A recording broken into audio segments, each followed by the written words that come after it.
Merci, Monsieur le Président. Je voudrais d'abord rappeler simplement que toute analyse géopolitique doit être à la fois diachronique et diatopique. Et donc, je vais vous proposer donc tout simplement un plan qui sera d'abord diachronique et ensuite diatopique. Sachant que la première partie suppose une bonne connaissance, comme tout prospectif, de la situation de départ, que je vais évidemment que résumer par quelques points, sinon ce serait trop long. Et puis, dans une seconde partie, je vous proposerai pas moins de 8 scénarios, comme ça, dont aucun ne se réalisera probablement d'ailleurs, mais qui nourriront peut-être notre réflexion. Donc, le premier élément, c'est quel est le diagnostic de la situation de départ. Avoir une analyse diachronique, ça suppose d'une part d'examiner le temps long et d'autre part d'examiner le temps court. En ce qui concerne le temps long, il faut se rappeler que tout conflit puise ses sources dans une longue histoire. Et c'est le cas, bien entendu, de ce conflit qui a démarré le 28 février 2026.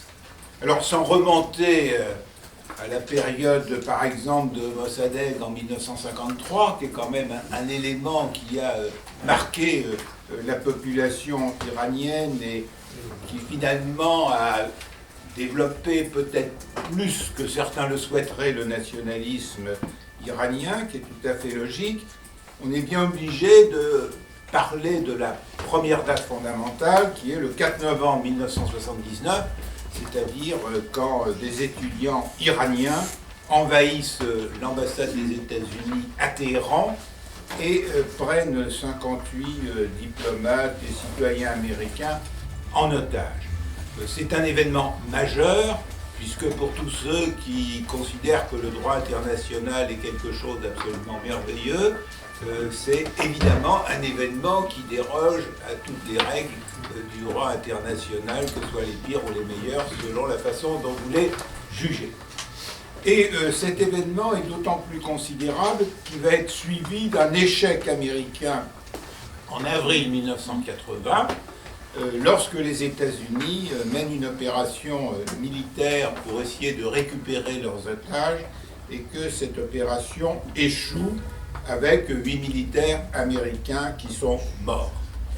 Et donc, grâce au président, nous avons d'ailleurs pu visiter l'ex-ambassade des États-Unis à Téhéran, et nous avons constaté qu'il était transformé en un musée de l'impérialisme américain, avec de multiples de multiples éléments qui témoignent du fait que manifestement l'Iran considère les États-Unis comme un ennemi incontestablement. Et ce qui est aussi intéressant, c'est que dans les jardins de cette ancienne ambassade des États-Unis, il y a une sorte de monument à la gloire de la victoire iranienne d'avril 1980, avec des ruines des fameux hélicoptères américains. Donc clairement, quand j'étais, je crois ne pas l'avoir dit au président, mais quand j'étais à la fin d'avoir visité ce musée, j'avais l'impression de me retrouver vers 140 avant Jésus-Christ. Et oui, à cette époque-là, je ne sais pas si vous vous rappelez, un certain Caton l'Ancien déclarait périodiquement « Carthago delenda est », il faut détruire Carthage. Et donc, par ses discours, il a fini d'ailleurs par provoquer sans doute la Troisième Guerre punique, bien qu'il soit mort juste avant cette Troisième Guerre punique. Donc, toujours est-il que le discours, c'était effectivement, d'ailleurs, on voyait les États-Unis représentés en tête de mort, enfin, etc. Manifestement, on ne pouvait pas penser à ceci. Donc, clairement, nous avons, du côté de l'Iran, objectivement, une désignation de l'ennemi qui est palpable.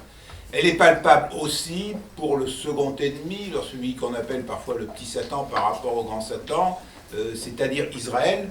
Et on l'a tout particulièrement vu à Téhéran, place de la Palestine, avec effectivement toutes ces manifestations du souci de l'Iran de faire en sorte que l'État d'Israël disparaisse. et puis surtout avec cette horloge qui précise la date à laquelle Israël aura disparu. Je crois que c'est 2035, si ma mémoire est bonne, et les secondes défilent juste à la date de 2035. Donc clairement, vous voyez bien que ce conflit de 2026, il puise au moins ses sources à 79, à 1980, avec un état d'esprit qui est celui de 150 avant Jésus-Christ, évidemment. Alors ça, c'est le temps long. Alors le temps court, comment je l'analyse, vous pourrez bien sûr critiquer mon analyse, mais moi ce qui m'a surpris, c'est, vous vous rappelez que dans son livre de la guerre, Clausewitz insiste sur la montée aux extrêmes de toute guerre, c'est-à-dire le fait qu'il y a toujours une dynamique d'escalade dans les guerres qui peut se développer avec un adversaire qui réagit en augmentant à son tour la violence, même si Clausewitz reconnaît aussi qu'il peut y avoir des freins économiques, politiques, économiques et sociaux à cette montée aux extrêmes. Le regard que j'ai, qui est peut-être discutable, c'est que je trouve que cette guerre a eu une montée aux extrêmes extrêmement rapide.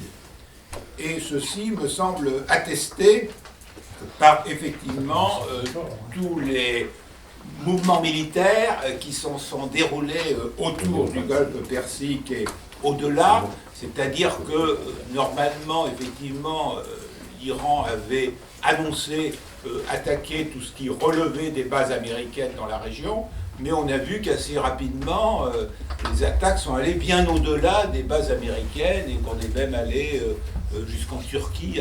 Certains tirs iraniens sont allés jusqu'en Turquie. Donc c'est une montée aux extrêmes qui m'a semblé extrêmement rapide par rapport à d'autres conflits, et c'est peut-être l'une des raisons, pas la seule raison bien sûr, qui explique le cessez-le-feu actuel dont personne ne sait combien de temps il va durer. Donc c'est déjà ce diagnostic qui est important si l'on veut réfléchir au scénario géopolitique possible, et donc j'en arrive à ma seconde partie, qui est le va être diatopique, c'est-à-dire que je vais vous proposer pour 4 échelles géographiques différentes, 2 scénarios, une alternative entre ce que certains pourraient appeler un scénario noir et ce que d'autres pourraient appeler un scénario rose, et c'est ce que je vais vous proposer. Donc les 4 échelles géographiques me semblent être d'abord l'échelle mondiale, puis ensuite tout simplement l'échelle régionale, puis ensuite l'échelle qui va concerner celle des pays, et ensuite l'échelle infranationale. Concernant l'échelle mondiale, eh bien, chacun est conscient qu'aujourd'hui on est dans un conflit qui est à la fois pluricontinental et évidemment multi-étatique. Ce caractère multi-étatique et pluricontinental, et finalement donc mondial, est lié tout simplement au fait que ce conflit engendre des difficultés pour de très nombreux pays, compte tenu des problèmes d'hydrocarbures, d'engrais, d'aluminium, de plastique, de réseaux aériens, de tourisme pour un certain nombre de pays, des prix d'un certain nombre de produits, des difficultés d'approvisionnement, etc. Et donc ce conflit, il plombe aujourd'hui la croissance économique mondiale. Alors il la plombe davantage pour certains pays que d'autres, hein, et je dirais la première qui est plombée, c'est sans doute celle de l'Iran. C'est sans doute la plus plombée de toutes les croissances économiques par ce conflit, bien entendu. Mais il y a bien une dimension mondiale à ce conflit, qu'on le veuille ou non, en raison de ses conséquences économiques. Le premier scénario consisterait à dire, supposons que au caractère mondial du conflit économique s'ajoute un caractère mondial du conflit au plan militaire. Ceci pourrait résulter du fait qu'un certain nombre de pays considéraient que ce conflit est une opportunité pour un certain nombre de leurs stratégies, que la Russie, qui est a priori enrichie par le conflit, considère que c'est peut-être le bon moment pour continuer de déstabiliser l'Europe, que la Chine, malgré ce qui a été dit tout à l'heure sur Taïwan, considère que dans la mesure où les États-Unis se sont polarisés militairement sur le Moyen-Orient et se trouvent en éventuellement difficulté dans leur stock de munitions, que c'est peut-être le bon moment pour essayer de régler, vu de Pékin, l'affaire de Taïwan. Et là, on voit bien que l'on entre dans une démultiplication du conflit dans plusieurs points de la planète, et donc que l'on entre dans une logique de globalisation du conflit. Et c'est donc le premier élément de scénario, le premier scénario qui est possible. Au plan global, l'autre scénario, le plus rose, serait évidemment une paix négociée. Mais là aussi, la paix négociée suppose un nombre de partenaires participant à cette paix qui soient suffisamment nombreux. En effet, il faut rappeler que aujourd'hui, les assureurs refusent bien entendu d'assurer le passage des bateaux dans le détroit d'Ormuz. Et pour rassurer les assureurs, si je puis dire, pour réassurer les assureurs, ça suppose que les assureurs soient sûrs que les différents partenaires sont bien tous d'accord pour revenir à la situation antérieure où il y avait un modus vivendi. Bon, donc supposons, deuxième scénario, qu'effectivement il y ait une vaste négociation impliquant la Chine, etc. Bon, très probablement, dans ce scénario, c'est sans doute la Chine qui améliorerait sa puissance géopolitique, parce que c'est elle qui serait sans doute le point de levier permettant de contraindre certains interlocuteurs à arriver à cette paix. Néanmoins, ce second scénario est important à étudier parce qu'il aurait des conséquences géopolitiques considérables, bien qu'il débouche sur une paix, dans la mesure où ceux qui ont subi ce conflit auront la mémoire de ce conflit. Et donc, cela veut dire en particulier que tous les pays du Conseil de coopération des États du Golfe reverront la façon dont ils s'y prennent pour exporter leurs hydrocarbures. Et donc là, il suffit de regarder une carte géographique et on voit que l'avantage serait aux pays de transit pour les hydrocarbures en question, c'est-à-dire la Jordanie, la Syrie, le Liban, Oman, etc. Et donc on pourrait même imaginer que dans ce cadre-là, il y a une pression davantage encore pour pacifier la question du Liban dont vous avez parlé tout à l'heure. Et donc on pourrait imaginer la réouverture du fameux léoduc qui part de l'Arabie Saoudite, qui a été fermé compte tenu de l'insécurité au Liban et qui débouche au Liban en Méditerranée.